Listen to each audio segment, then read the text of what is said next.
プロテスタント出現による世界への影響。イントロダクション。プロテスタントはキリスト教の一派であり、その教えが誕生した時期と方法は、世界中に大きな影響を与えました。プロテスタントの教義、歴史、そしてその影響について理解することで、我々の現在の社会に対する深い洞察を得ることができます。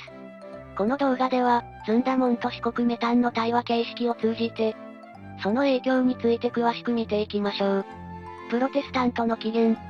プロテスタントは16世紀の宗教改革によって生まれたの。宗教改革の中心人物のマルティン・ルターがローマ・カトリック教会の問題点を指摘してその改革を求めたの。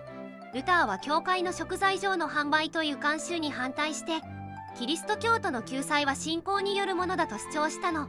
これが新たなキリスト教の流派であるプロテスタントの誕生につながったのよ。ほほう、それでプロテスタントが生まれたのだな。それがどんな風に世界に影響を与えたのだ。ルターの主張は教会の権威に挑戦するもので、その結果教会の在り方や信仰の在り方に大きな変化がもたらされたの。それがどのように世界に影響を与えたかを具体的に説明する前に、プロテスタントの教えについて理解する必要があるわね。プロテスタントの教えとその影響。プロテスタントの教えは一般的には個々人の信仰と聖書の直接解釈を大切にしているの。これによって教会の権威に挑戦して個々人の信仰経験と聖書学習を重視する新たな宗教的アプローチが生まれたの。これは教育の重視とともに大衆のリテラシー向上と民主主義の発展につながったのよ。なるほど。それで教育や政治にも影響を与えたのだな。例えば聖書の直接解釈を重視するという教えは個々人が自分自身で聖書を読み解く力を必要とするの。これは自然と教育の重視につながってリテラシーの向上を促したの。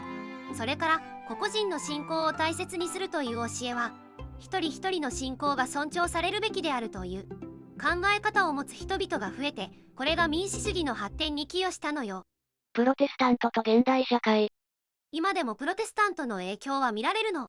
例えばアメリカのプロテスタント倫理は労働倫理や経済発展に大きな影響を与えているの。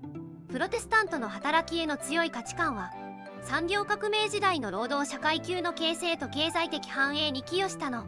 それからプロテスタントは個々人の良心と自由を大切にしていて、これが今の民主主義や人権思想にも影響を与えたのよ。へえ、それは面白いのだ。プロテスタントの教えはその信者だけじゃなくて社会全体に大きな影響を与えてきたの。そしてその影響は今日でも続いているのよ。まとめ。プロテスタントの出現は、その当時だけでなく、現代社会にも大きな影響を与えています。教育、政治、経済など、様々な面で、その影響を見ることができます。そしてその影響は、今日でも私たちの生活や社会に、深く根ざしています。今日の動画はここまで。最後まで見てくれてありがとうございました。このチャンネルでは、宗教にまつわる情報を5分以内の短くまとめた動画を毎日投稿中。世界の宗教に興味があるなら、チャンネル登録や他の動画も見てみてね。